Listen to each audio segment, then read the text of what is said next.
मेरे बहनों और भाइयों को सादर नमस्ते। मैं मंत्र बोलती हूँ। ओम सहना भवतु सहनौ भुनक्तु सवीर्यं करवावहै तेजस्विनावधीतमस्तु मा विद्विषावहै। ओम शांति शांति शांति। एक तो शांति ही बोलना होता है। अच्छा और वही ठीक नहीं आया, अभी वही भी ठीक करना है। ह की आवाज आए वही, ह में जो दो मात्राएं होती वही। हाँ जी। अब आपका लग रहा था वही, ई और हा के बीच में था, वो ना ई था ना हा था, तो वो भी थोड़ा सा शुद्ध नहीं लगा, इसलिए तो और ध्यान रखें तो ठीक हो जाएगा। चलिए ठीक है जी। अच्छा जी, अब सत्यार प्रकाश पढ़ेंगे आप पहले। इन्होंने वधीत में छोटी की मात्रा का प्रयोग किया। वधीत में छोटी की मात्रा थी आचार्य जी। अच्छा, वधीतमस्तु, बड़ी की मात्रा बोलनी है, वधीतमस्तु। और पहले शुरुआत में जहां पर ये शुरू किया था वो भी थोड़ा कुछ और बोल गई थी वहां, फिर उन्होंने उसको भी ठीक कर लिया जाके। कोई बात नहीं है, तो डर लगता ही मुझे पता है, जैसे ही सुनाने लगता है तो डर लगना शुरू हो जाता है। चलो अब आज सत्यार प्रकाश कहां से बढ़वाएं देखते हैं। अभी हाथ मत खड़ा करना, हाथ मत खड़ा करना भैया, डराओ मत, बार बार इतनी लाइन लगा दोगे यहाँ पर, मैं अपने आप बताऊंगा। मेरे को पढ़े हुए बहुत दिन हो गए। अच्छा, पढ़े हुए बहुत दिन हो गए। अभी तो सबका नंबर भी नहीं आया। अभी तो मैं यही ढूंढ रहा हूँ कि किस किस का नंबर नहीं आया। हम तो चाह रहे हैं सबको पढ़ने का मौका मिलना चाहिए। आचार्य जी मैंने तो एक बार भी नहीं पढ़ा। चलिए, मैं यही देख रहा था, पद्मा चावला जी सामने दिखाई नहीं है तो इनको ही बोलते हैं। पद्मा चावला जी पढ़ेंगी जी आज। पृष्ठ संख्या भी बोल दो और देखो कहां से है वाक्य, वो बोलो।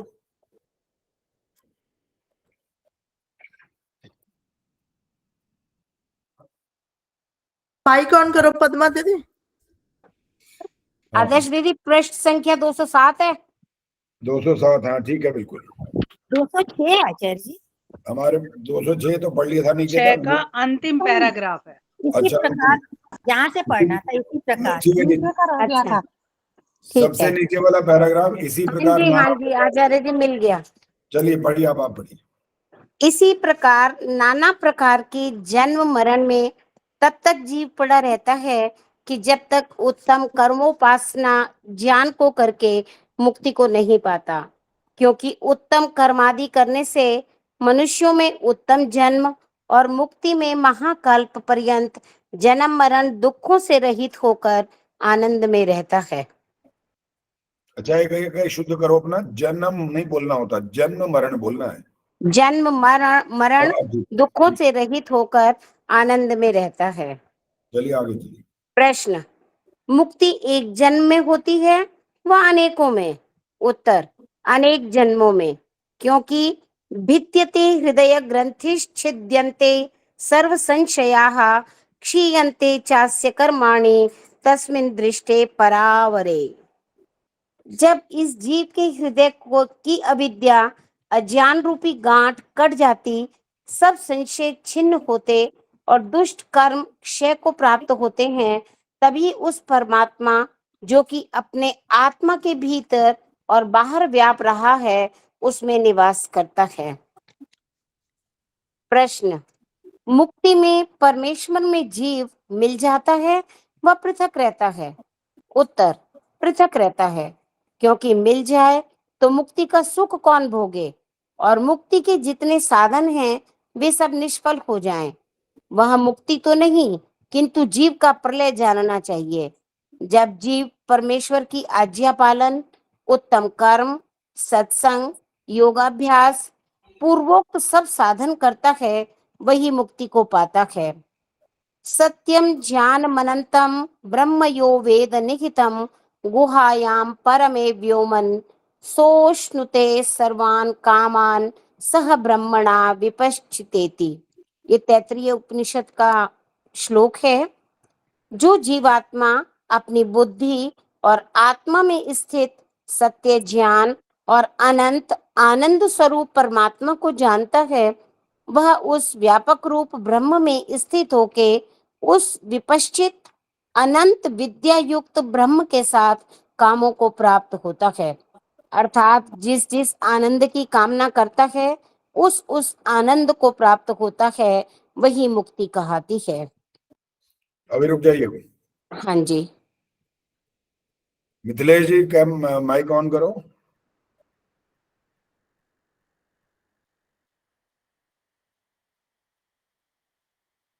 माइक भी ऑन करो। कर दिया। हाँ, तैत्तिरीय उपनिषद में श्लोक होते हैं कि मंत्र होते हैं? श्लोक। उपनिषदों में श्लोक होते हैं मतलब? नहीं, उपनिषद में है, मंत्र होते हैं जी। उपनिषद में तो मंत्र होते हैं। तो फिर श्लोक क्यों बोला था फिर?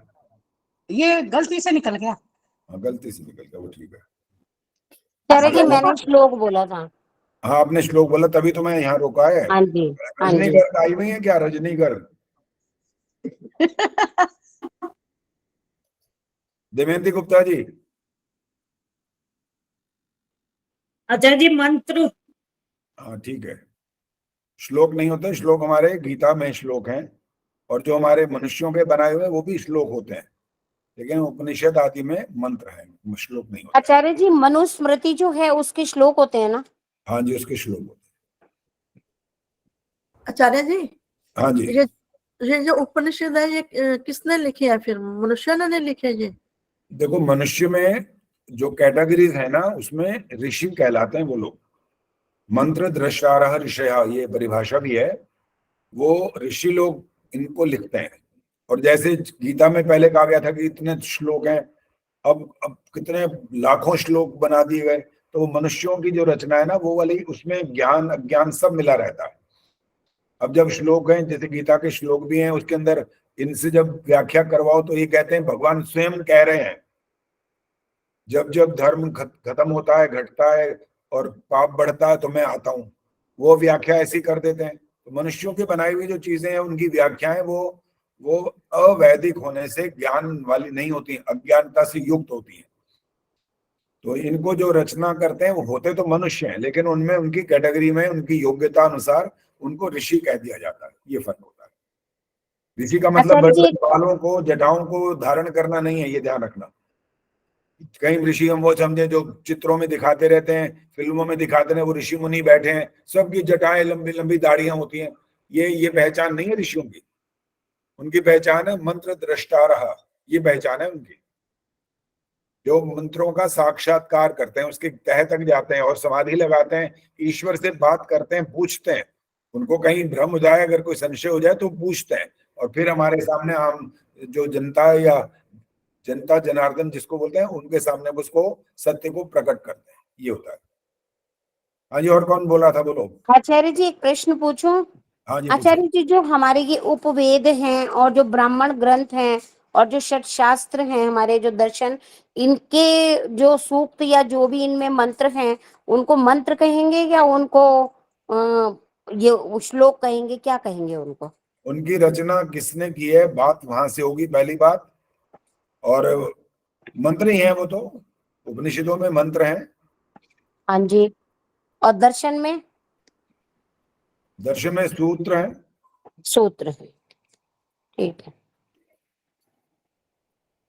अच्छा जी, इसमें जीव के बारे में ये बात बिल्कुल स्पष्ट रूप से बताई गई है। अभी जो पढ़ा गया, प्रश्न ये था कि वो परमेश्वर में मिल जाता है कि अलग रहता है, और इसका उत्तर हम सबको बिल्कुल स्पष्ट है। जीव का लय नहीं हो सकता। अगर लय हो गया या लीन हो गया परमेश्वर में, तो सारा का सारा जो उसका पुरुषार्थ था समाप्त हो जाएगा। और इसका अर्थ ये भी निकलता है कि वो परमात्मा बन जाएगा, फिर तो ये मतलब निकल आएगा, और फिर सारे ही परमात्मा बन जाएंगे एक दिन। तो आत्मा का जो अपना स्वरूप था वो तो समाप्त हो जाएगा, और स्वरूप समाप्त होता नहीं इसका। अब ये स्वरूप समाप्त क्यों नहीं होता, ये प्रश्न है। इसके लिए अब आप भाई हाथ नहीं खड़े कर पाऊंगे, तुम लाइन लगा दोगे फिर। अब मैं पूछूंगा, बस नाम बोलूंगा तो फिर बताएंगे। सुषमा सरदाना। आचार्य जी मेरे को तो इसमें एक प्रश्न करना था, मेरे को समझ नहीं आ रहा था, पूछूं? तो मैंने जो प्रश्न किया वही प्रश्न था क्या? नहीं आचार्य जी, वो मेरा बाद में कर लेना, पहले इसका उत्तर दो। आचार्य जी अगर वो उसमें परमात्मा में लीन हो जाएगा तो परमात्मा और जीव एक हो जाएगा, तो ये तो हो ही नहीं सकता। नहीं, ये वाला प्रश्न नहीं था, प्रश्न मैंने थोड़ा सा बदला था अभी। चलो कोई बात नहीं, आप अपने प्रश्न की उधेड़बुन में लगे थे, इसलिए थोड़ा सा दिमाग से इधर उधर बात हो जाती है, पक्की बात है। सुखवर्षा जी बोलेंगे अब। जी आचार्य जी नमस्ते। हाँ नमस्ते जो जी। आत्मा है वो चेतन स्वरूप है और वो सिर्फ वो किसी से मिल के नहीं बनी है। वो जैसे जड़ पदार्थ होते हैं, हम जैसे मनुष्य हैं, हम जीवात्मा हैं, तो हम तो मिल के बने हैं प्रकृति के तीन जो पदार्थ हैं उनसे। लेकिन चेतन जो आत्मा है वो शुद्ध है, वो किसी से बनी हुई नहीं है, निर्लेप नहीं है, तो वो वैसी की वैसी रहती है। चलो अभी और व्याख्या की जरूरत है और अधिक स्पष्टीकरण की भी जरूरत है अभी। स्वराज गुप्ता जी, अभी हाथ मत खड़ा करो, मैं तो डर गया आपके हाथ खड़ा करने से भाई। अब तो जी, मैं तो तीन यहाँ से चीज- नाम देख लूंगा, बोल दूंगा बस। यहाँ तो तुम सब लगाओगे, अपना हाथ खड़े कर दोगे फटाफट। चलो स्वराज आचार्य गुप्ता बताओ, अब बोलो। तीन चीज अनादि हैं, ईश्वर, जीव और प्रकृति। बस बस, ये तो लो तालियां बजा दी आपके लिए, हो गया। यही है इसका उत्तर। धन्यवाद धन्यवाद धन्यवाद आचार्य भाई जी, सीधी सी धन्यवाद। बात है, अगर उसका वो उसमें मिल गया तो स्वरूप खत्म हो गया, सीधी सी बात है, स्वरूप ही खत्म हो गया। और तीनों अनादि है, कोई बनता नहीं है इनमें से। सुखवर्षा जी ने भी स्पष्ट करने की कोशिश की है, लेकिन ये वाला उत्तर बिल्कुल अप्रोप्रिएट है कि ईश्वर अलग सत्ता, आत्मा अलग सत्ता, प्रकृति अलग सत्ता, किसी का स्वरूप बदल नहीं सकता कभी भी। नष्ट होने का कोई प्रश्न ही नहीं है। न परमाणु नष्ट होंगे, न आत्मा नष्ट होगी, न ईश्वर नष्ट होगा, कोई नष्ट नहीं हो सकता और कोई किसी में मिल नहीं सकता। एक बात और है, अभी वो वाली बात मैंने बोली नहीं है, वो आपसे सुननी है। देखें अब किससे पूछता हूं। दया गोयल जी, आपको पता लग रहा है कि कौन सी बात मैंने छोड़ी है अभी? ये दो तीन बातें तो बोल दी, एक बात और बोलनी चाह रहा था लेकिन मैं चुप हो गया। मैंने कहा देखता हूं किसी को समझ आ गई हो ये वाली क्या बात रह गई है।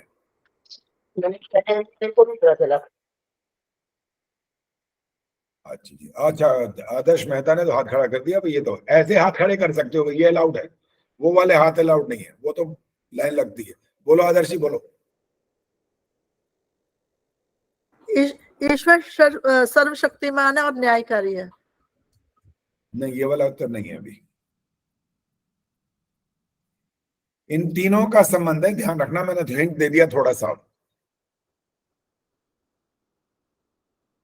मैंने ये बोला था किसी का स्वरूप नहीं बदलता, कोई नष्ट नहीं होता। एक बात और है,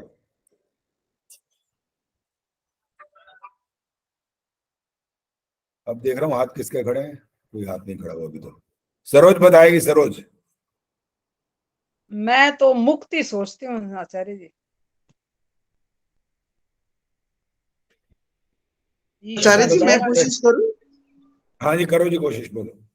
मतलब ये उत्पन्न भी नहीं होती, वो बात तो हो एक चुकी है, अच्छा ये हो चुकी, अच्छा मुझे ठीक। ये हो गई।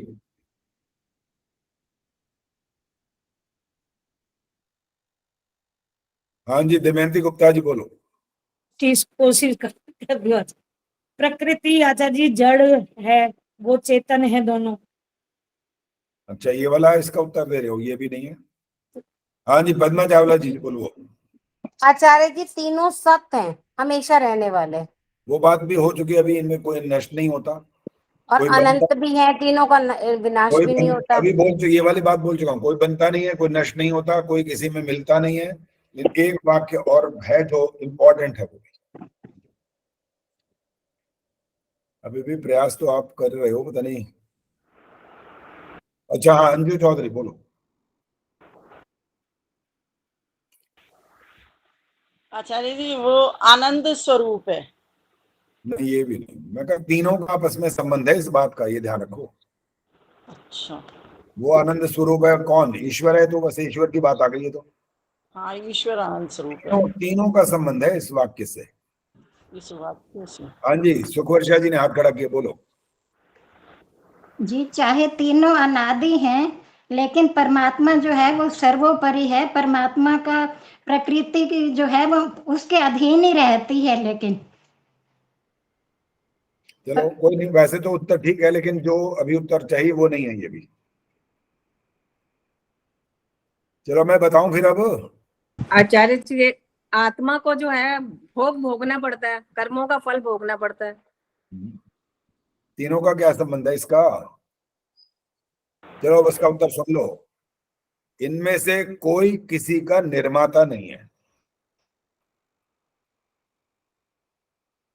आप सोचो कि ईश्वर तो बड़ा शक्तिशाली है, ईश्वर सर्वव्यापक है, ईश्वर सर्वशक्तिमान है, ईश्वर सृष्टि करता है, इसलिए वो बना दे, किसी को बना सकता है? नहीं। बनाने का मतलब क्या? जब तीनों चीजें अनादि हैं तो इसका मतलब कि कोई सृष्टिकर्ता है ही नहीं किसी का। ईश्वर सृष्टि करता है किस चीज का? किस चीज का? इस ब्रह्मांड का जी। लेकिन कोई किसी का निर्माता नहीं है। एक दूसरे का, मैंने बोला ना आत्मा का निर्माता कोई है, न परमात्मा का निर्माता कोई है, न प्रकृति का, ना ये आपस में किसी एक दूसरे के निर्माता है, ये कह रहा हूं। कोई इनमें से एक दूसरे का निर्माण नहीं कर सकता, ना होता है। निर्माण होगा तो नष्ट हो जाएंगे। जैसे आपने नाम लिया कि ये बना, तो अर्थ निकल आएगा, चाहे उसमें खरबों वर्ष बीत जाए, बिगड़ जाएगा। इसलिए परमाणु का निर्माण नहीं होता है। परमाणु सदा रहते हैं, आत्मा सदा रहती है और ईश्वर सदा रहता है। अनादि अर्थात जिसका आरंभ नहीं है कभी भी। इसलिए जो छोटे छोटे ऐसे गहन प्रश्न भी होते हैं वो भी अच्छे से हमको समझने जरूरी होते हैं, क्योंकि बच्चे बहुत तर्क कर सकते हैं, इन पर करते ही रहते हैं। वो कभी कभी तो ऐसा दिमाग खा जाते हैं कि आपसे उत्तर देना भी नहीं बनता। फिर तो कहते हैं तो मेरा सिर मत खा चल, ऐसा भी वाक्य बोल देते तब उनको। हालांकि वो अपने तरफ से तर्क कर रहे होते हैं, लेकिन उनका तर्क नहीं होता। कई बार वो उनका कुतर्क होता है, तर्क नहीं होता। फिर हमें भी ऐसा उल्टा उलझल उत्तर देना पड़ जाता है कि बस तू हमारा दिमाग मत खा, बस हो गया। आचार्य जी, इसमें इसका आंसर है तीनों अनादि सत्ताएं हैं, तो इसी में ये आंसर है कि इनको बनाने वाला कोई नहीं है। फिर ठीक है, देखो मैंने अभी ये बोला, जब बच्चों को बात समझानी है तो उनको अनादि शनादि से कुछ समझ नहीं आएगा। आप बोल दोगे अनादि में इसका प्रारंभ नहीं होता, वो ठीक है, लेकिन कोई किसी का निर्माता नहीं है तो अलग तत्व है ना, इसका अलग अर्थ है। क्योंकि ईश्वर को तो बहुत बड़ा मान लेंगे चलो, और वो फिर ये भी कहेंगे कि अभी ये जैसे वर्षा जी ने बोला कि प्रकृति उनके अंडर रहती है, प्रकृति पर उनका पूरा अधिकार रहता है ईश्वर का। सारी बात ठीक है, हम पर भी एक प्रकार का अधिकार होता है ईश्वर का, लेकिन हम स्वतंत्र हैं फिर भी कर्म करने में, फल भोगने में परतंत्र होते हैं ना। इस बात का अधिकार ईश्वर के पास है ना। प्रकृति तो जड़ है, वो तो अपने आप कुछ कर ही नहीं सकती, उसका तो पूरा अधिकार है वहां। एक मिनट आचार्य जी, आपने शुरू से ही हमें मतलब जो पहला क्वेश्चन ही पहला ये था कि भी सृष्टि से पहले अंधकार था या कुछ नहीं था, एक ही रूप था। परमात्मा ने अपने सामर्थ्य से इसको मतलब उन्होंने अपने सामर्थ्य से कारण रूप से कार्य रूप दिया, ये सब कुछ बनाया। फिर वो क्या था? कारण रूप का मतलब है परमाणु। आपकी अपनी सरल भाषा में समझने योग्य ये शब्द काफी है, बच्चों को भी समझ में आ जाएगा। ये परमाणु कभी बनते नहीं है। और साइंटिस्ट की बात करें तो साइंटिस्ट क्या बोलते थे सुनो। एक दिन अर्थात भूतकाल में वो एक दिन बोलते थे सबसे छोटा टुकड़ा, smallest part of the world is atom, ये बोलते थे। फिर उसके बाद उनको थोड़ी अकल आई है, उन्होंने और परीक्षण किए, उन्होंने कहा no no no, atom is not the smallest part, electron. फिर भी तसल्ली नहीं, न्यूट्रॉन, अब प्यूट्रॉन पोट्रॉन जो भी है वो शब्द एक और आ चुका है, वो है। और ये तब तक बोलते जाएंगे जब कुछ कुछ खोज करते जाएंगे तो नाम बड़े बदलते जाएंगे। लेकिन वेदों ने तो कभी नहीं बदला, उन्होंने तो पहले कह दिया परम अणु। परम अणु का मतलब जिसके और टुकड़े नहीं हो सकते, टुकड़े कर रहे हैं इसीलिए नाम बदलते जा रहे हैं। इसलिए वेद की बात सर्वोपरि है, साइंटिस्ट की बात सर्वोपरि नहीं। साइंटिस्ट तो पता नहीं क्या क्या कह गए। डार्विन ने अपनी एक थ्योरी हमारे मत्थे मर दी, उन्हें कह दिया आप तो बंदर से बने हो। बंदर से बने हो, कोई है अकल वाली बात इसमें? बंदर से बन गए हम। और हमने पूछा ये बंदर से पीछे कहानी क्या है, फिर उन्हें अमीबा से शुरुआत कर दी कि अमीबा था, अमीबा एक सेल वाला प्राणी था, बदल गए, सेल बदले, बड़ा हो गया और परिवर्तन हुआ, परिवर्तन होते होते होते ये परिवर्तन होते होते आप बन गए, मतलब लास्ट में बंदर था, सेकंड लास्ट शायद है, और उसके बाद हमारा नंबर आ गया। इससे एक बड़ी भारी हानि हो रही है, क्या है वो आप बताओगे? इस सारी स्थिति को मान लें तो एक बड़ा भयंकर हानि की बात हो रही है, क्या चीज है वो अब आप बताओ, हाथ खड़ा करो। संतोष नंदवानी जी ने हाथ खड़ा कर दिया, चलो कोई नहीं, एक आधा हाथ खड़ा होगा तो चलेगा। संतोष जी बोलो, माइक ऑन करो। आचार्य जी नमस्ते। हाँ नमस्ते जी। मैं तो जो चर्चा चल रही थी उस पर कुछ पूछना चाह रही थी। अच्छा चलो पूछ लो, कोई बात नहीं, ये वाला प्रश्न भी हमारे ध्यान में रखना भाई, सबने वो वाला प्रश्न का उत्तर देना है, बोलो वो वाली बात पूछ लो। अभी हमने चर्चा की कि ईश्वर जीव प्रकृति अनादि हैं। हाँ। और कोई तीनों में से कोई किसी को नहीं बनाता। हाँ जी। और परमाणु भी हमेशा रहते हैं। और ब्रह्मांड की सृष्टि जो है वो ईश्वर करता है। तो ईश्वर किस चीज का निर्माण करता है? परमाणुओं को पकड़ करके उनको संयोग कर करके ये जो 5 तत्व हैं यहाँ से प्रारंभ करते करते हमारे शरीर बन जाते हैं अंत में। मतलब वो उनको संयोग करके जीव बनाता है। हाँ, बनाते हैं ना, फिर ईश्वर ने जीव बनाना है ना। जीव बनाना है, जीव तो परमाणु है इकट्ठे करके। तो एक ठहरो। हाँ जी। ये जो कुम्हार जो घड़ा बनाता है वो मिट्टी को भी बनाता है क्या? मिट्टी तो नहीं बनाता, परमाणु भी नहीं बनाता परमाणु तो पहले मैंने छोटा सा प्रश्न किया, छोटा सा, उसी का सरल सा उत्तर दे दो। कुम्हार घड़ा बनाता है, कुम्हार मिट्टी को भी बनाता है क्या? नहीं। नहीं, तो इसका मतलब मिट्टी पहले से होती है। हाँ जी। अच्छा, इन 5 तत्वों में मिट्टी का नाम आ गया, लेकिन उन 5 तत्वों से पहले क्या होता है? वो परमाणु होते हैं। तो ईश्वर परमाणुओं को नहीं बनाता, जैसे कुम्हार मिट्टी लेकर के घड़ा बनाता है, ऐसे ही ईश्वर परमाणुओं को लेकर के संसार बनाता है। ईश्वर ने परमाणु कब बना दिए? परमाणु तो पहले होते हैं, तो उन्हीं को लेकर ईश्वर जो है वो सृष्टि करता है। हाँ, ये मतलब ये हुआ ना इसका। हाँ जी, यही हुआ बिल्कुल। तो फिर ईश्वर जो है सृष्टि बनाता है ना। अभी हमने कहा कि ईश्वर ना जीव बनाता है, प्रकृति वगैरह सब एक दूसरे को कोई नहीं बनाता। आप उत्तर देते हुए भी फिर प्रश्न कर रहे हो, उत्तर आप खुद दे रहे हो, उसके बाद भी प्रश्न कर रहे हो, जबकि वो प्रश्न बनता नहीं। अब इसलिए नहीं बनता कि परमाणु पहले से होते हैं, मान रहे हो? हाँ ये बताओ। हाँ जी, मान रही हूँ। तो जब एक बात वही, तो इसीलिए तो घड़े का और मैंने कुम्हार का उदाहरण दिया कि कुम्हार ने मिट्टी को नहीं बनाया, मिट्टी थी यहाँ पर, उसने उसको मिला करके पानी आदि चाक से दंड से घड़ा बना दिया। तो जैसे कुम्हार मिट्टी का निर्माता नहीं है, ऐसे ही ईश्वर परमाणुओं का निर्माता नहीं है, लेकिन कुम्हार घड़े का निर्माता है ना, ऐसे ही ईश्वर संसार का निर्माता है। ठीक है। फिर इसका मतलब तो ये हुआ जीव परमात्मा ने बनाए। अरे अभी तो बताया कि जो बनता है वो बिगड़ जाएगा, मर जाएगा, फिर तो आत्मा मर जाएगी। फिर अगर बनाएगा तो नहीं बनता कुछ भी इनमें से, सदा से हैं, अनादि, आदि नहीं है जिनका, कभी प्रारंभ नहीं है, इसीलिए इनका अंत नहीं होता।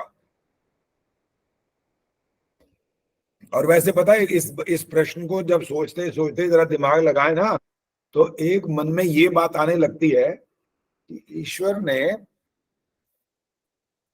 इंसान क्यों बना दिया, कैसे बना दिया, कारण क्या था उसका, कारण। आप सोचते रहो सोचते रहो सोचते ही रहोगे, चाहे करोड़ जन्म ले ना, तो ये सिर्फ सोच में ही रह जाएगी बात, इसका उत्तर नहीं मिलेगा। उत्तर ये है इसका कि आत्मा बनी नहीं है, सदा से है। अब ये गले उतरने वाली बात नहीं है, बड़ी मुश्किल, ये बात बड़ी मुश्किल है। हाँ जी, ठीक है जी, ये बात आसानी से गले नहीं उतर सकती। प्रश्न यहां से खड़ा हो जाएगा, कोई पशु है, कोई कीड़ा मकोड़ा है, हम इंसान है, तो कारण क्या था इसका, क्यों बन गए ऐसे? ये कुछ तो किया होगा कभी, वो कभी का अर्थ फिर वो निकल आएगा, प्रारंभ आ जाएगा, कभी शब्द का अर्थ प्रारंभ होगा, और जब प्रारंभ मान गए तो अंत मानना पड़ेगा। इसलिए ये लॉजिक से समझ में आ सकती है, इस तरह के तर्क वितर्क से समझ में नहीं आ सकती। ईश्वर ने ये क्यों बनाया? गायत्री गुप्ता हाथ खड़ा किए, बोलो। आचार्य जी, मैं ये पूछ रही थी कि आत्मा को नहीं बना, लेकिन शरीर तो ईश्वर बना रहा है। ये पूछने वाला प्रश्न ही नहीं है। अभी मैं पूछूं यहाँ, मैं तो अभी भी प्रश्न कर सकता हूँ। आचार्य जी फिर आत्माएं पहले होती हैं बनी हुई? सदा से होती हैं, सदा रहती हैं। जब सृष्टि से पहले तो अंधकार था, यहाँ तो कुछ भी नहीं था, फिर आत्माएं थी क्या? यार हाँ थी। अब सुनो उसका उत्तर सुन लो। जब आप रात को सो जाते हो ना, तो आपको संसार का कुछ पता नहीं लग रहा होता कि क्या हो रहा है। भूकंप भी आ जाए ना अगर, जब तक पूरी छत गिर ना जाए तब तक पता नहीं लगता। कोई अभी आधे जगह हो तो उसको पता लग जाता है ये हिलना शुरू हो गया, वरना सो रहा है तो फिर सोता ही रह जाता है। अगर छत गिर गई उसके ऊपर तो फिर उठता नहीं वो। जैसे निद्रा में हमें संसार का कोई ज्ञान नहीं रहता, इसी प्रकार से जिस समय आप प्रलय की बात कर रहे हो, अंधकार से आच्छादित सब कुछ था, उस समय आत्माएं रहती हैं। किस अवस्था में? मूर्छा अवस्था में। ज्ञान नहीं होता, मतलब ये नहीं है कि किसी ने टीका लगाया इसलिए बेहोश पड़ी है, ऐसा नहीं है। क्योंकि शरीर नहीं है, जब शरीर नहीं है तो उसको क्या ज्ञान होगा? कुछ नहीं। इसीलिए जो भूत प्रेत करते रहते हैं ना, ये सब बेवकूफ बनाते हैं कि भूत आ गया, ये आ गया, वो वहां पर रात को देखा हमने, वहां भूत लटका हुआ था, वो हिल रहा था, वो दौड़ रहा था, हमारे पीछे पड़ गया। सब बेकार की बात है, कोई सत्य नहीं इनमें से।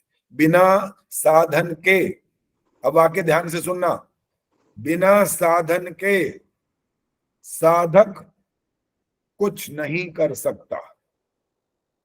जो कर सकने वाली बात है वो साध्य है। वो वाक्य मैंने शब्द नहीं बोला। जो वो प्राप्त करना चाहता वो साध्य है। करने वाला कौन? हम। और हमने अगर हाथ पैर शरीर और इसके अलावा जो संसार के पदार्थ हैं जिनके माध्यम से हम काम करते हैं, वो सब साधन कहलाएंगे। आत्मा साधक कहलाएगा।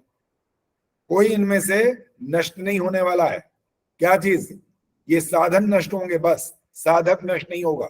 सिर्फ क्या होगा? शरीर छोड़ेगा, दूसरे में चला जाएगा, और ऐसे कर्म किए होंगे कि मुक्ति में चला जाए तो मुक्ति में चला जाएगा। ईश्वर में लय नहीं होगा। यहीं से बात शुरू की थी। वो अपना सत्ता उसकी अलग होगी। वो ईश्वर के आश्रय से मुक्ति के आनंद को भोगता है। तो हाँ जी, सुषमा आचार्य जी फिर ये आत्मा किसने बनाई? पहले कैसे बनी हुई थी ये? देखो जी, मुझे तो अब ये लगने लगा कि हम आर्य समाजी नहीं है। तो भूत दिखने लग गए अब सभी। नहीं अभी सरोज, अभी नहीं बोलना, रुक जाओ। भूत बाद में करना, पहले इनको जरा समझा लेने तो दो। किसी ने बनाई होगी ना। आपको एक बात ये ध्यान से सुननी और समझनी चाहिए कि जो चीज बनेगी वो खत्म हो जाएगी। मानोगे इस बात को कि नहीं? अच्छा आप सुनो, इसको और तरीके से समझाता हूं। मान लो ईश्वर ने आत्मा बनाई। अब न्याय का ध्यान रखना, इस ईश्वर के गुणों में न्यायकारी शब्द है ना, और आपने तो पुस्तकें भी लिखी हैं, वहां पर सब कुछ लिखा है। ये भी ईश्वर न्यायकारी, ये बात हम मानते हैं। अब आप एक सेकंड के लिए मान लो कि ईश्वर ने आत्मा बनाई, एक सेकंड के लिए मान लो। अब प्रश्न खड़ा हो जाएगा, उसको वो क्या बनाए? जवाब दो, क्या बनाए? कोई नहीं बोलेगा, संतोष नंदवानी जी जवाब दे रहे हैं। बस क्या बनाए उनको? आत्मा को कुछ भी बनाए, वो उसके कर्मानुसार कोई भी। ठहरो, ये कर्मानुसार कहाँ से बात आ गई? अब कर्मानुसार कहाँ से बात? कर्मानुसार तो बोल ही नहीं सकते अब आप। ईश्वर ने आत्मा को बनाया, यहाँ से बात शुरू हुई है। अब तो नहीं, अभी तो हम कह रहे थे, अभी ये कह रहे थे कि आत्माएं तो पहले थी। नहीं, अभी आपने जब ये वाली बात बोली तब मैं इस बात को समझाने के लिए ये शब्द बोल रहा हूँ, वरना मैं तो पहले से मानता हूँ, मुझे पता है। आपने बोला कि ईश्वर ने आत्माएं पहले से थी। आपने प्रश्न खड़ा किया, मैंने कहा वो तो सदा रहती है, कभी बनाता नहीं। फिर मैंने कहा समझाने के लिए बोला, मान लो ईश्वर ने आत्मा बनाई, तब क्या अर्थ क्या निकलेगा? जो भी उसने आत्मा को बनाया उसको पहला जन्म किस चीज का देगा? इसका उत्तर दो। पहला तो परमाणु वगैरह या अणु, कोई ऐसे चीज बनाएंगे। नहीं, हमने ये वाली परमाणु नहीं बात करनी। हमने कहा उसको बना दिया, कुछ भी बना दिया। मैं पूछ रहा हूं उसने क्या बनाया, कौन सी योनि में भेजा? ये प्रश्न है। किस योनि में भेजा? मनुष्य की योनि में। क्यों? अब कारण है क्यों? क्योंकि 5 तत्व तो मौजूद रहते ही हैं। 5 तत्वों से इसका कोई संबंध नहीं है। पशु पक्षियों के लिए भी 5 तत्व पहले से मौजूद है वहां। तो मनुष्य क्यों बनाया, ये प्रश्न है ना, क्यों बनाया? और आप ये बात खुद कहते हो, जब हम कुछ अच्छे कर्म करते हैं तो मनुष्य योनि मिलती तब है। ये बात तो सारे बैठे हो जितने सब मानते हो। मैं तो अभी पहले मैंने यही कहा था उसके कर्मों के अनुसार, फिर आपने कहा नहीं। नहीं, आपने जब ये बात कही ना कि आत्मा को बनाया गया, ये वाली बात बोली, तब मेरे को ये प्रश्न करना पड़ा। जब आप आत्मा को बनाने वाला वाक्य प्रयोग करोगे तो मेरे प्रश्न ये वाले शुरू हो जाएंगे और उसका उत्तर कोई नहीं दे सकेगा फिर। इसीलिए आत्मा को अनादि सत्ता मानो, सदा से है, और सदा से जो होता है उसका प्रारंभ नहीं होता और इसीलिए उसका अंत नहीं होता। ये साइंटिफिक इसका उत्तर है, लॉजिकली। ठीक है, तो ये भी एक अनादि सत्ता हो गई। ये भी नहीं, तीनों के तीनों। तीनों तो है, ईश्वर, जीव और प्रकृति। हाँ, तो फिर ये भी क्यों बोल रहे हो? आत्मा उसी जीव में आ गई। हाँ, तीनों, मैं तो कह रहा हूँ ना, ये भी क्यों बोल रहे हो? तीनों बोलो ना, तीनों अनादि सत्ता है। चलो जी, अब सुषमा सरदाना जी बोलिए। आचार्य जी, ये वाली लाइन नहीं समझ में आ रही। ये मुक्ति तो नहीं, किंतु जीव का प्रलय जानना चाहिए। हाँ, जब उन्होंने कहा, सुनो, हो गया प्रश्न, हो गया आपका। ये इसलिए कहा गया कि एक तरह से जैसे किसी को कभी कभी टोंटिंग वे में बोलते हैं ना, उस तरह से समझाते हैं कि भाई तुम तो मुक्ति की बात कर रहे थे, ये तो उसका ही प्रलय हो जाएगा, क्या बात कर रहे हो? कह रहे हो परमात्मा में लीन हो गया तो उसका अस्तित्व ही खत्म हो गया, सारे उसके पुरुषार्थ बेकार हो गए। इस ढंग से नेगेटिव पॉइंट ऑफ व्यू से इसको समझाने का प्रयास किया गया। कभी कभी महर्षि दयानंद भी ऐसे वाक्य बोलते हैं, बड़े कठोर होते हैं वो। उन्होंने कहा था वो पुराण के बारे में लिखने वाले का माँ के गर्भ में क्यों नहीं समाप्त हो गया, वो यहां तक लिख दिया था उन्होंने। उसने क्या लिख दिया? कोई पुराण पढ़ सकता है, अपने बच्चों के सामने पढ़ सकता है? ऐसी अश्लील भाषा लिखी हुई है वहां पर। तो कभी कभी कठोर होना जरूरी होता है, क्योंकि कोई बात ना समझे तो फिर अंत में ये वाला वाक्य ऐसा बोलना जरूरी होता है। धन्यवाद। हाँ करिए आचार्य जी, ये कुरान तो बच्चों को पढ़ाते हैं, इनके मदरसों में मैंने देखा है वो कुरान। तो फिर कैसे कुरान ये नहीं, अलग कुरान। नहीं, उर्मिल जी आपने नहीं बोलना, बिल्कुल बोलो, इंदिरा जी बोलो। जी, मैंने कहा मदरसों में छोटे छोटे बच्चों को कुरान ही तो करा रहे होते हैं, आयतें करा रहे होते कुरान की। प्रश्न बताओ, प्रश्न क्या है? प्रश्न ये है आचार्य जी, अगर वो इतना बुरी उसमें भाषा में लिखा है, अश्लील है, तो वो छोटे बच्चों को ऐसा नहीं बोला, पढ़ाते हैं? सुनो, आपको गलती लग गई है। मैंने कुरान नहीं बोला, मैंने पुराण बोला है। पुराण? जी जी जी, अच्छा, क्षमा और करिए। अगर कुरान की बात करो तो भी वो भी गलती है। कारण है कि उनने तो लिखा था कुन, बस खुदा ने कहा कुन और दुनिया बन गई। ऐसा हो सकता है? उसका भी नहीं हो सकता। तो वो जो कुछ पढ़ा रहे हैं वो कोई सत्य ज्ञान है, वैदिक ज्ञान थोड़ी है वो। नहीं आचार्य जी, वो किसी भी दृष्टि से वो सही ज्ञान नहीं है। बस खत्म हुई बात, उस पर ज्यादा चर्चा करेंगे। सुवर्षा जी बोलो। आचार्य जी, मैं एक वाक्य बोलती हूँ, जरा बताइए ये ठीक है क्या? तीनों ईश्वर, जीव और प्रकृति तीनों अनादि होने के बावजूद कोई किसी का निर्माता नहीं है, फिर भी जीव और प्रकृति परमात्मा के अधीन ही हैं, क्योंकि वो अनंत सामर्थ्यवान है। तो ये वाक्य ठीक है? वाक्य ठीक है, लेकिन इसको एक्सप्लेन करना पड़ेगा। अधीन किस तरह से है वो ज्यादा समझाने की जरूरत पड़ेगी। जब हम कर्म करने में स्वतंत्र होंगे, कर्म कर लेंगे, तो फल भोगने में हम परतंत्र हैं, इसलिए उसके अधीन हो जाएंगे बस। और प्रकृति अपने आप जड़ है, वो काम नहीं कर सकती, वो तो अधीन है ही है।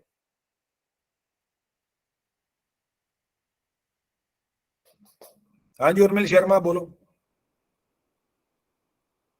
मैं कुछ नहीं बोल रही थी आचार्य जी। नहीं, तब तो बोल रहे थे आप। क्या बोल रहे थे? मैं उनको बोल रही थी कुरान नहीं, पुराण। अच्छा, ये बोल रहे थे, ठीक है, चलो वो मेरा ही काम है, कोई बात नहीं। हाँ जी, बोलो कौन बोल रहा है? एक बात मैं ये पूछ रही थी कि हमें यही समझ में आया कि जैसे आत्मा को देखने सुनने के लिए शरीर की आवश्यकता पड़ती है, वो खुद तो देख नहीं सकते, सुन नहीं सकते, तो मगर कहना मैं मुक्ति का भोग भोगने के लिए उसको शरीर की आवश्यकता नहीं है। प्रश्न हो मुक्ति गया? का सुख भोगने के लिए प्रश्न खत्म हो गया? हाँ जी, मतलब मैंने कहा ये समझ में आई, ये सही है कि नहीं? हाँ, बिल्कुल सही है। देखने के समय वो चक्षु, उसकी जो शक्तियां हैं उसके पास मौजूद है। सुनने के समय वो श्रवण शक्ति का प्रयोग करता है, गंध स्वाद आदि सबका वो पूरा प्रयोग कर लेता है। शरीर नहीं होता, बस यही तो कारण है। शरीर हुआ तो मरेगा। शरीर होने का अर्थ यही है कि पैदा हुआ है, और पैदा होने का मतलब मरेगा। मुक्ति में और इसमें यही तो अंतर है। आप वैसे देखा जाए ना, अगर आप गाढ़ निद्रा लेते हैं हर रोज तो आप मुक्ति में होते हैं उस समय, ताकि आपको कोई दुख नहीं होता वहां पर, कोई जरा सा भी लेश मात्र भी कोई दुख नहीं होता वहां पर। इसलिए एक छोटा सा हल्का सा उदाहरण है, वास्तव में मुक्ति नहीं है वो, क्योंकि फिर सुबह फिर पापड़ बेलने शुरू करने पड़ेंगे, नहाओ धो भागो, बच्चों को देखो, इसको देखो, कमाना है धमाना है, क्या क्या करना है, गलत करना है, सही करना है, सोचना है, पता नहीं क्या क्या करना है। ये तो आपाधापी शुरू हो जाएगी सुबह होते ही। जब गाढ़ निद्रा में हो तो आप उस समय बड़े आनंद में, वहां आपको कोई कष्ट नहीं है, कुछ भी। भाई ये छोटा छोटा होता है, थोड़ा थोड़ा सुख मिलता है ये वाला, और जो मुक्ति में होता है तो वो फिर बड़ी लंबी संख्या है। निशा सिंह बताएंगे वो संख्या क्या है।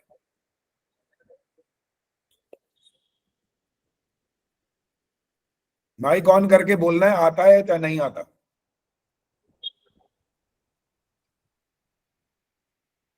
हाँ जी निशा सिंह, माइक, हाँ बोलो। कशे 10 नील जान, दोबारा बोलो। 10 नील। यहाँ गलत हो गया। अच्छा, तो नहीं पता है। अभी मैं पूछूंगा, हाथ जिनका खड़ा है उनसे नहीं पूछूंगा। अब यही देखूंगा कि किस किस को पता है, ये पता लगेगा ना। ये तो ऐसे तो हाथ खड़ा करने वालों से ही पूछता रहूंगा तो फिर तो काम गलत हो जाए। वो कहेंगे ले हमारे से ही पूछते रहते हो, औरों को पूछते नहीं, और जिनसे नहीं पूछेंगे वो कहेंगे हमें आता होता है फिर भी नहीं पूछते। तो औरों का नंबर भी आना चाहिए। निर्मल प्रभा जी बताएंगी। 30 नील, 40। दोबारा बोलो एक बार। मुझे नहीं आ रहा। हाँ नहीं आ रहा, हाँ लग रहा था। प्रवीण सेतिया जी पता है? नहीं जी, मेरे को भी नहीं पता। नहीं पता। आचार्य जी मैं बताऊं? गीता तिवारी नहीं बताएंगे, वो सरोज बताएंगी, ऑस्ट्रेलिया वाली। मुझे भी नहीं पता आचार्य जी, मुझे तो क्वेश्चन ही नहीं पता समझ में आया। क्वेश्चन ही नहीं पता, इधर उधर देखते रहोगे तो कहाँ से पता लगेगा। वही तो बात है, क्योंकि वो भूत दिख रहे हैं। चंद्रकांता जी बताएंगे अब। चंद्रकांता जी, कैमरा ऑन है लेकिन माइक ऑन करो। 31 नील, 10 खरब, 40 अरब वर्ष। हाँ ठीक है, बिल्कुल तो ठीक है। अब एक बच्चा कहता है किसने देखा ये सब?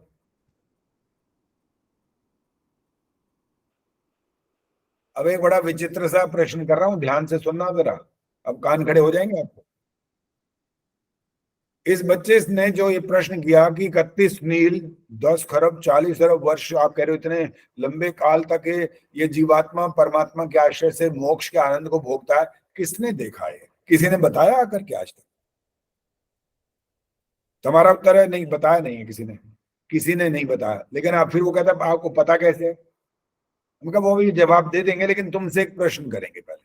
कहना जी आप भी बोलो क्या प्रश्न है। हमने पूछा कि बताओ तुम्हें कैसे पता है कि तुम्हारे पिताजी हैं? प्रश्न समझ में आ गया? बच्चे से पूछा गया ये बताओ तुम्हें कैसे पता है कि तुम्हारे पिता ये हैं? कैसे पता लगा? कहने लगे वो कह रहे हैं, बस इतना प्रमाण है ना तुम्हारे पास, वो कह रहे हैं। तो ऐसे हमारे वेद शास्त्र कह रहे हैं, इसमें क्या दिक्कत है? फिर वो कह रहे हैं तो तुम मान रहे हो। तो ईश्वर जो ज्ञान देता है सृष्टि के प्रारंभ में, पूरे ब्रह्मांड को चलाने का पूरा व्यवस्था देता है, ज्ञान, कर्म, उपासना, विज्ञान, उसके आधार पर हम बोल रहे हैं तो हमने क्या पाप कर दिया भाई ये बोल के? हम भी ठीक कह रहे हैं फिर तो मानना चाहिए। फिर तो बच्चे से फिर पूछा चलो मान लो तुम्हें पता नहीं है, तो पता किसको है ये वाली बात कि तुम्हारे पिता कौन है? तो इसका उत्तर है सिर्फ माता को पता है और किसी को नहीं पता। जैसे माता को पता है ना कि इसका पिता कौन है, ठीक ऐसे ही ईश्वर को ये ज्ञान है और वो सृष्टि के प्रारंभ में 4 ऋषियों के हृदय में देता है, और फिर वो ऋषि अपनी वाणी के द्वारा अन्य मनुष्यों तक पहुंच जाते हैं। इसीलिए वेदों को फिर श्रुति कहते हैं, और वो वेद ज्ञान जो सत्य ज्ञान है वो हम तक पहुंचता है और उस पर हमको विश्वास करना चाहिए। और वैसे अंतिम बात है, नहीं करना चाहिए तो मत करो। कोई कह रहा है मैं नहीं करता, मत कर भाई, फिर हम क्या करें? नहीं करना चाहता तो कोई जबरदस्ती डंडे मार मार के थोड़ी विश्वास करा देंगे तुमको। नहीं करना चाहते तो मत करो, कोई बात नहीं, हमें कोई जबरदस्ती नहीं है कि तुमसे करवा के मनवा के ही छोड़ना है, ये मानो, नहीं मानना तो मत मानो। लेकिन जब तुम धीरे धीरे धीरे जब संसार के इन मतांतरों के पास जा जा करके कुछ पूछोगे ना, पहले तो तुम्हें कोई ठीक उत्तर देने वाला नहीं मिलेगा, और उनसे पूछकर थोड़ा अनुभव लेकर के वो क्या कह रहे हैं, और तुम्हें उसका जब प्रत्यक्ष हो जाएगा, पता लगेगा ये तो गलत बोल रहे थे, तो सत्य है ही नहीं। आखिरकार घूम फिर के पता नहीं कितने जन्मों के बाद फिर ही आओगे इसी बात पर। और अच्छा है अभी आ जाओ ना, 50, 60, 1000 या लाख जन्म लेकर भटकने की क्या जरूरत है भाई। अभी आ जाओ ना, इंसान तो बनी गए हो, तुम्हें बुद्धि मिल गई है, इसका प्रयोग करो ना, इसका ठीक प्रयोग करो, तर्क वितर्क भी करो, कोई मना थोड़ी है। और आज किसी और के पास जाकर के किसी मतांतर वाले से तर्क की बात करो, वो उत्तर ही ऐसा देते हैं कि आप यूं देखते रह जाओगे, पता नहीं क्या प्रश्न क्या कर रहे हैं, उत्तर क्या दे रहे हैं। वो प्रश्न ही नहीं समझना चाहते, उत्तर देंगे क्या। और वैसे भी वो ज्यादा एक तरह से अच्छे वेदवादी शास्त्रों को पढ़े हुए नहीं होते। वो कुछ तो गुरु चेला परंपरा से वो चलते रहते हैं, गुरु जी ने सिखा दिया, बस सीख लिया, और चलते रहते हैं, वही बोलते रहते हैं। उनको दुनिया भी उनके पीछे पागल रहती है, वो पैसे भरमार होती है, पैसा दे दे के देते रहते हैं। तो सत्य को समझना आसान खेल नहीं होता, मुश्किल होता है, लेकिन इसके लिए सौभाग्य हम अपना जगा सकते हैं। एक सौभाग्य तो जग चुका है कि आप ऐसे परिवार में आपको जन्म मिला, अब उसके बाद आपकी अपनी स्वतंत्रता है, आप आगे जगाओ या बुझाओ, ये आपकी मर्जी।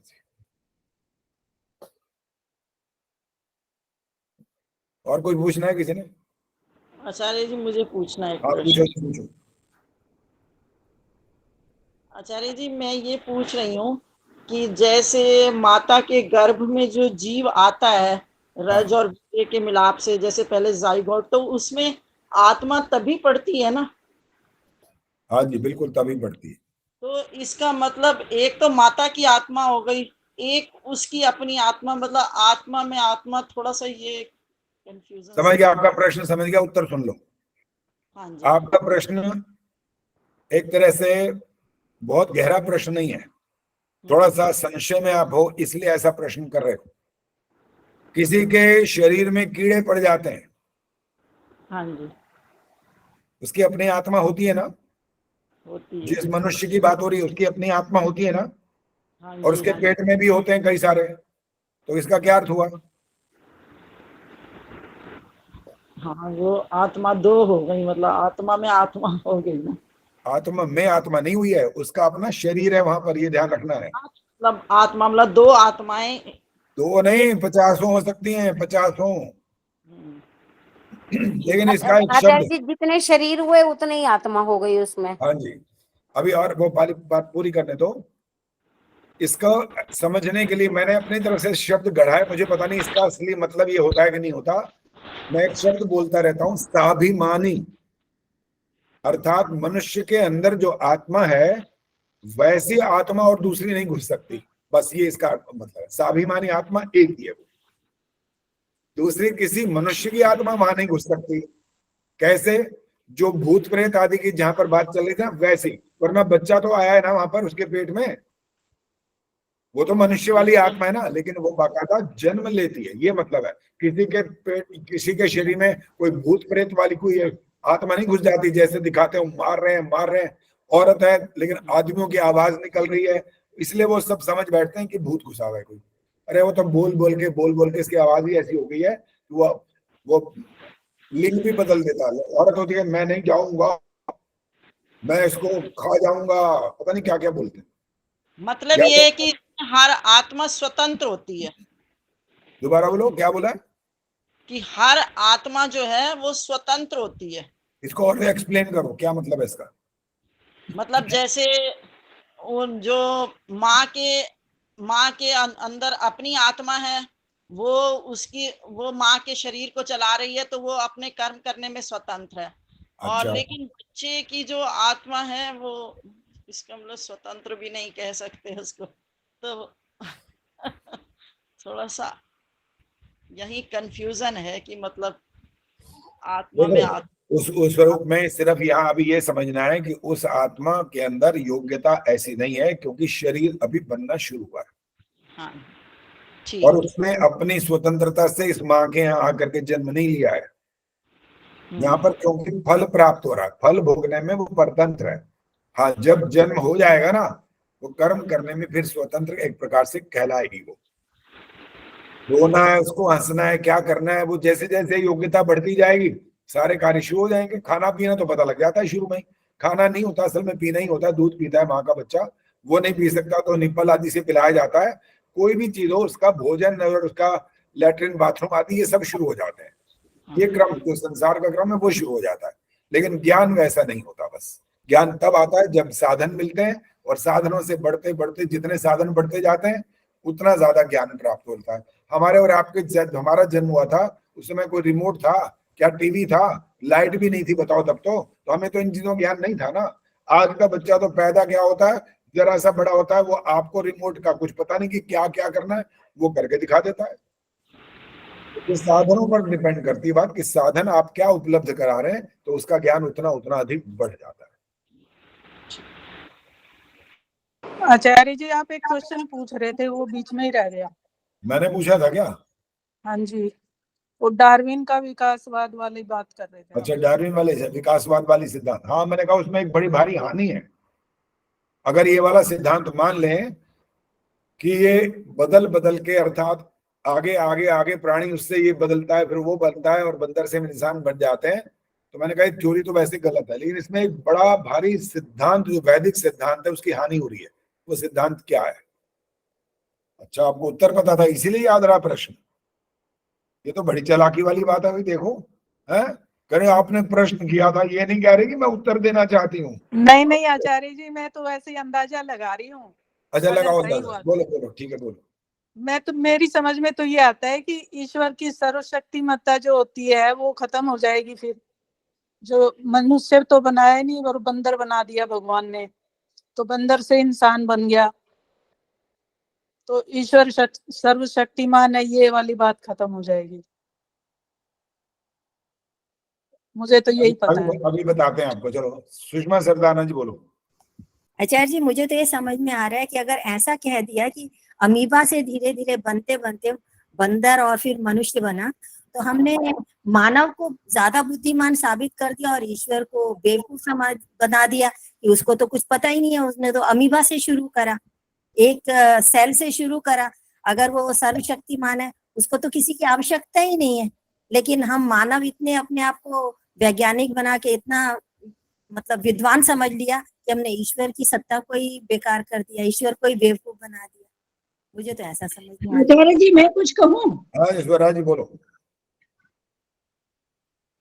मैं तो ये कह रही हूँ कि भारतवासी तो ये कहते हैं। ठहर जाओ, ताली बजाने के लिए तैयार हो जाऊं? नहीं नहीं, बिल्कुल नहीं, बिल्कुल नहीं, बिल्कुल नहीं। पहले उत्तर सुन लीजिए। भारतवासी कहते हैं कि भाई आपके यहाँ बंदर से मनुष्य बने होंगे, भारतवर्ष में तो ऋषि मुनि आए हैं और शुरू से ही मनुष्य रहे हैं। भारतवर्ष में तो ऐसा नहीं हुआ है। लेकिन हमारे बच्चों को पढ़ाया तो ये था, अभी तक ही पढ़ाया जा रहा है, फिर भारतवर्ष में नहीं पढ़ा रहे क्या?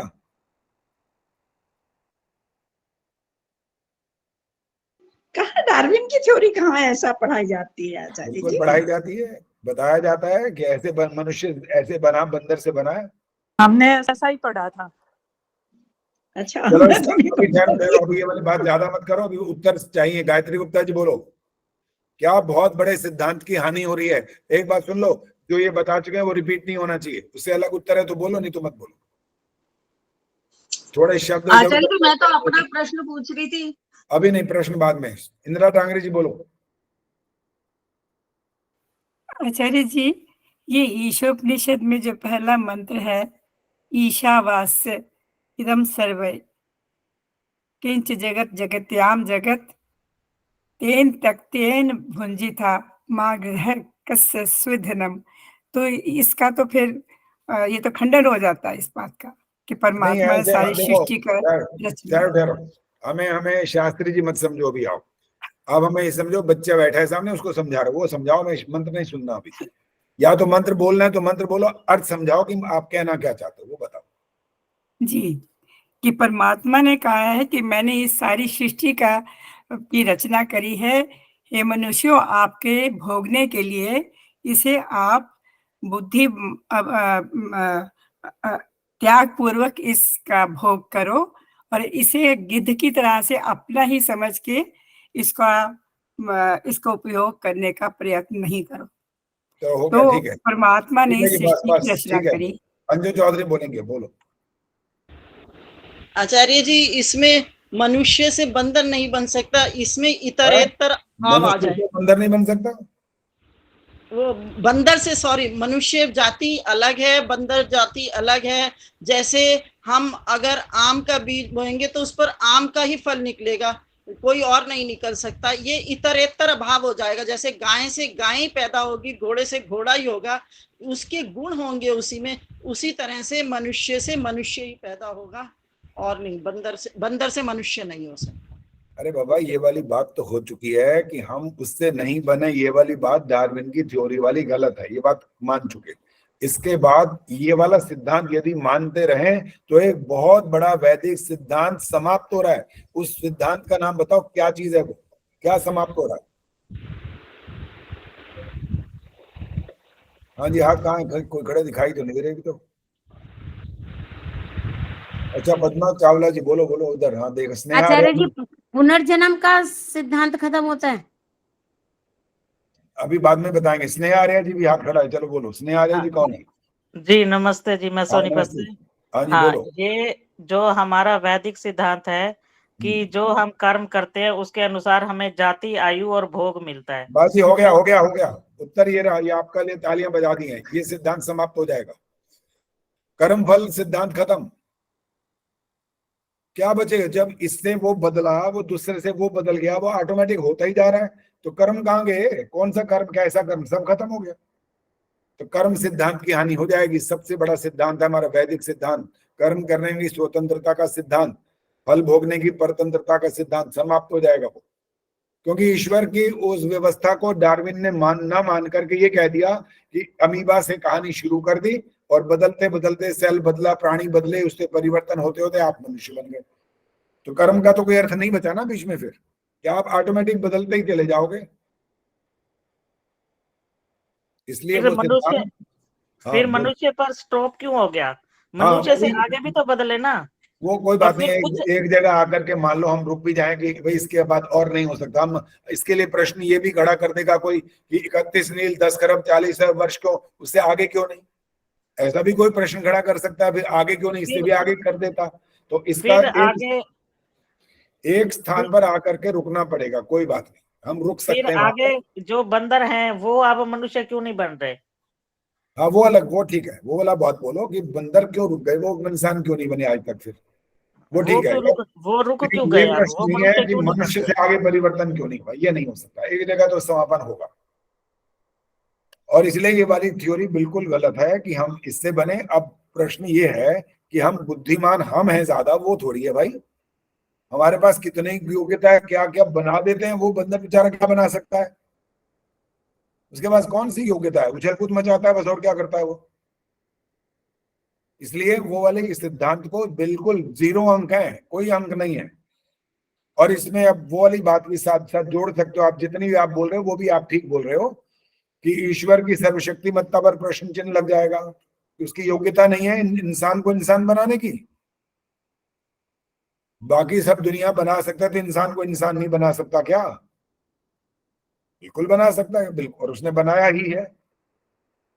अच्छा चलो, अब ये सब परवीन सेठिया बताएंगे। माइक ऑन करो। इंसान पैदा कहां से हुआ है? सबसे पहले इंसान की बात हो रही है, अपने ध्यान रखना।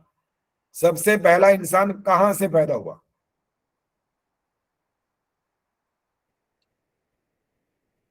जैसे अपन के बी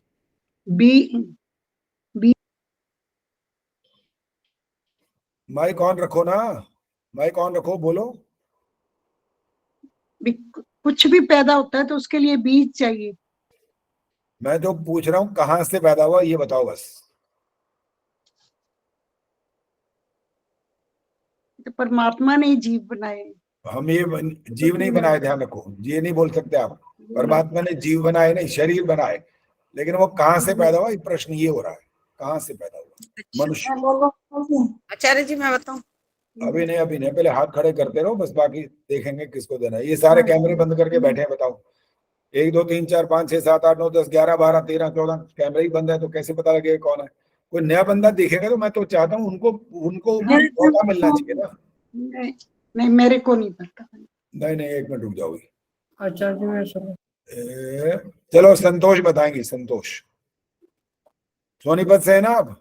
हाँ जी आचार्य जी सब तिब्बत में पैदा किए थे और जोड़े उत्पन्न किए थे, धरती में से उत्पन्न हुए थे, जवान जोड़े उत्पन्न हुए थे। बस ये उत्तर है इसका।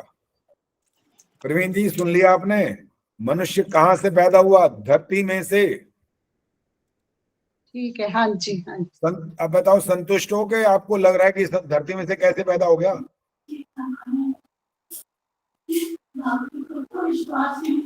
हाँ जी, यहाँ पे मेरा एक संशय है आचार्य जी। अभी 1 मिनट रुक जाओ, पहले संतोष प्रवीण जी से बात करें, फिर आपका पूछता हूँ। प्रवीण जी से पूछ रहे हैं। हाँ जी। संतुष्ट हो इस उत्तर से कि कोई है मन में खुतर अभी? पता नहीं, पहले तो कैसे सुना था भी कोई ऋषि मुनि, कोई आदमी आया, फिर उन्होंने बोला नहीं, आदमी आया वाली बात, यही तो उत्तर चाहिए ना, कहाँ से आया? बस ये मेरे को नहीं समझ आई अभी। बस अब इतना आज से समझ लो कि धरती में से पैदा हुआ। कैसा पैदा हुआ संतोष ने ये भी बताया। युवा बच्चे, जैसे आज बच्चे पैदा होते हैं ऐसे बच्चा पैदा नहीं हुआ उस समय। ऐसा पैदा होता तो जानवर खा जाते, जानवर पहले पैदा हो चुके हैं, और उनको पालेगा कौन? कोई माँ बाप तो है ही नहीं वहां पर। इसलिए ये लॉजिकली और साइंटिफिकली बात है कि ऐसे पैदा हुए। वो इतना बड़ा था, इतना योग्य था वो मनुष्य का बच्चा, वो अपनी रक्षा स्वयं कर सकता था। और वो माँ के जैसे छोटा सा गर्भ तो था नहीं, धरती माता थी वो तो धरती माता से तो कितना ही बड़ा पैदा हो सकता है। लेकिन प्रश्न फिर भी मन में खड़ा रहता है कि भाई धरती में से कैसे पैदा हो सकता है कोई इंसान, वो भी इंसान धरती में से कैसे पैदा हो जाएगा भाई? तो जब अभी रुक जाओ, मेरा भी यही प्रश्न है, धरती में से कैसे पैदा हुआ? अच्छा हाँ, यही प्रश्न का उत्तर सुन लो। हाँ जी। आप ये बताओ, ईश्वर की योग्यता में आपको संदेह है? नहीं है तो फिर बात खत्म हो गई। अच्छा अभी और सुनो, जब बच्चे वाला प्रश्न करते हैं ना, अंडा पहले या मुर्गी पहले, बोलते हैं ना जी, और वो तो मजाक में बात कर रहे होते हैं कि कोई बच्चा ये जवाब देगा कि पहले अंडा आ गया, तो फट वाला प्रश्न करने वाला बोले अंडा कहाँ से हो गया? और वो बोलते मुर्गी पहले आई, तो फिर मुर्गी कहाँ से आ गई? बच्चे तो ये तो तमाशा करने के लिए प्रश्न कर रहे होते हैं, लेकिन उनको असली बात असल में पता नहीं हो, तो तमाशे के रूप में ही बात करते रहते, हंसी मजाक करने।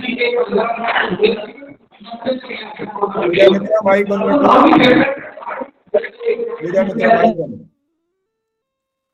अच्छा चलो अब ये वाला भी पूछता हूँ, फिर उनका भी, संतोष का भी जवाब दूंगा कि मनुष्य धरती में से कैसे आ गया होगा।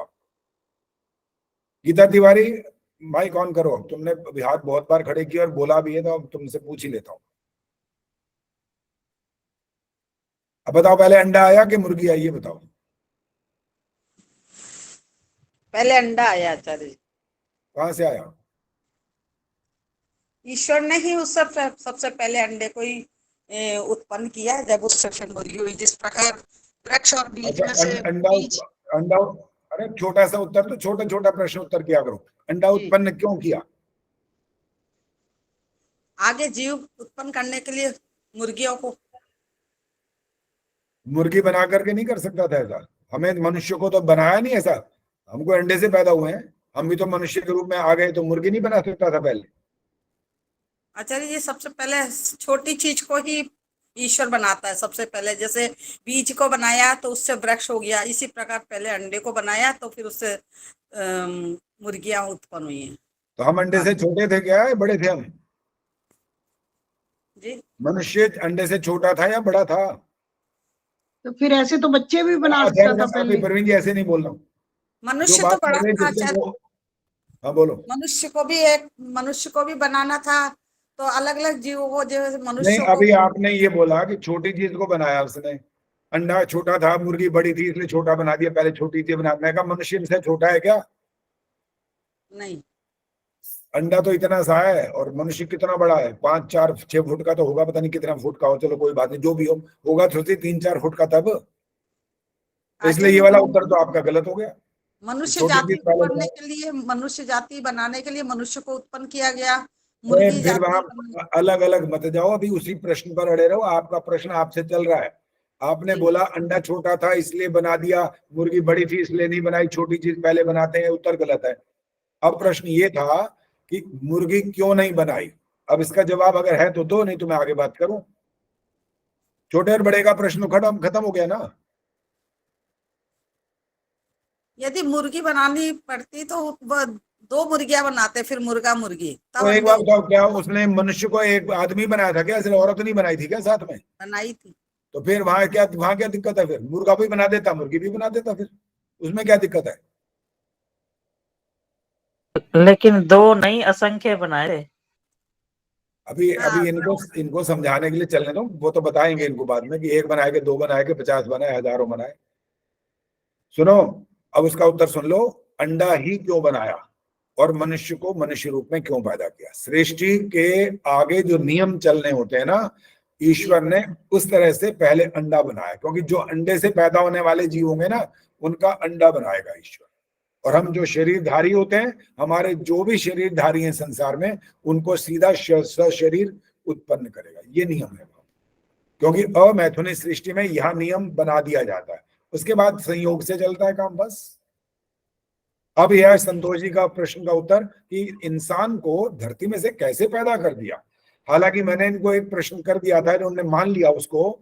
मैंने कहा क्या ईश्वर की योग्यता में कोई संदेह है? उन्होंने कहा नहीं। उत्तर तो यहाँ मिल चुका है। जब ईश्वर की योग्यता में संदेह नहीं है तो ईश्वर इस धरती में से मनुष्य को क्यों नहीं पैदा कर सकता? आखिर मनुष्य पैदा हुआ है ना। अब और इसको लॉजिकली समझ लो, आग में से पैदा हो गया क्या? हो सकता है। 5 तत्वों को गिनवा रहा हूं मैं आपको। आकाश से ऊपर से टपकेगा, जवाब देते जाओ फटाफट, संतोष जी बोलेंगी बस। आकाश से गिरेगा। संतोष जी आपको बोल रहा हूँ, माइक ऑन करो। हाँ जी मैंने कहा नहीं, आकाश से नहीं गिरेगा। आकाश से नहीं गिरेगा, वायु में से पैदा हो जाएगा।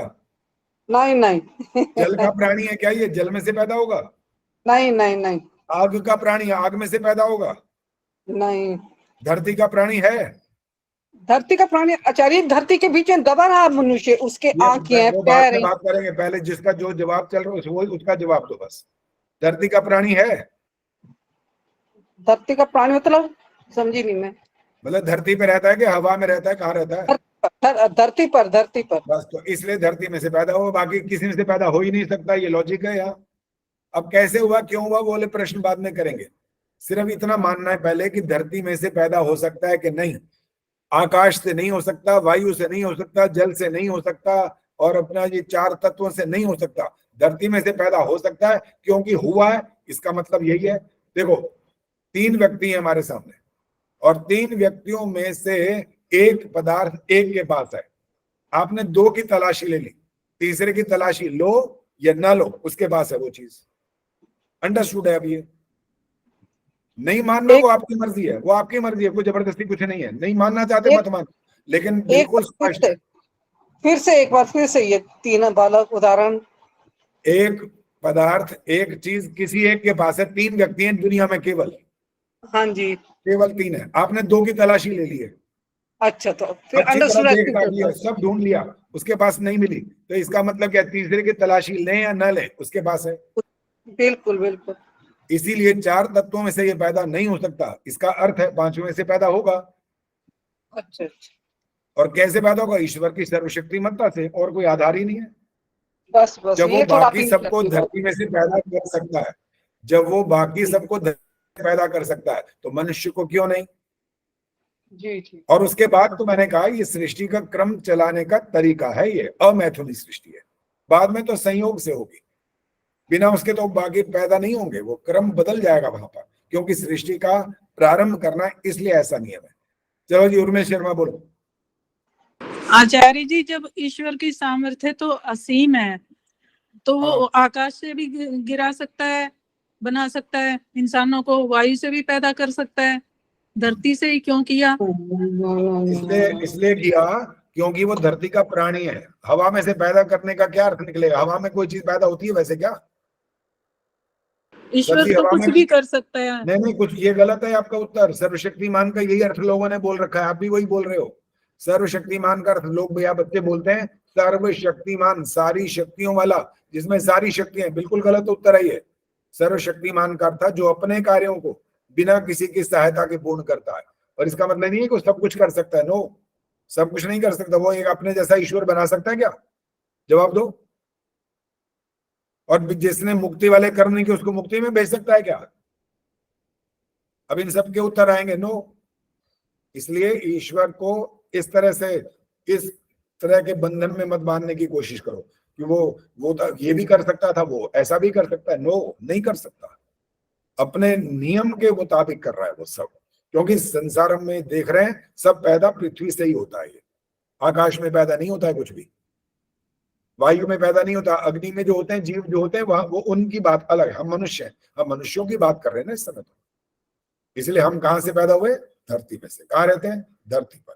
पांचों तत्व हमारे सहयोगी हैं। किसने बनाए? ईश्वर ने। किसके लिए? हमारे कल्याण के लिए। कोई मूल्य लिया? नहीं।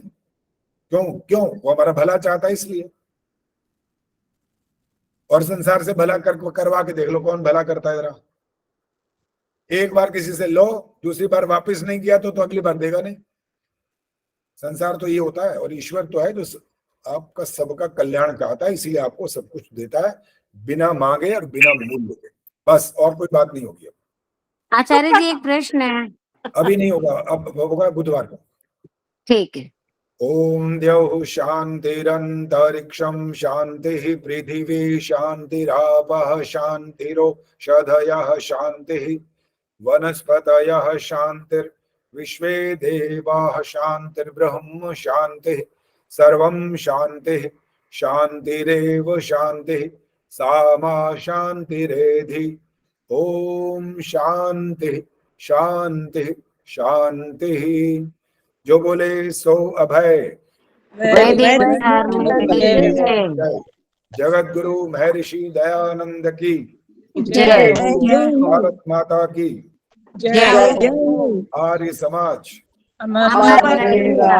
वेद की ज्योति जल्दी ओम का झंडा वैदिक ध्वनि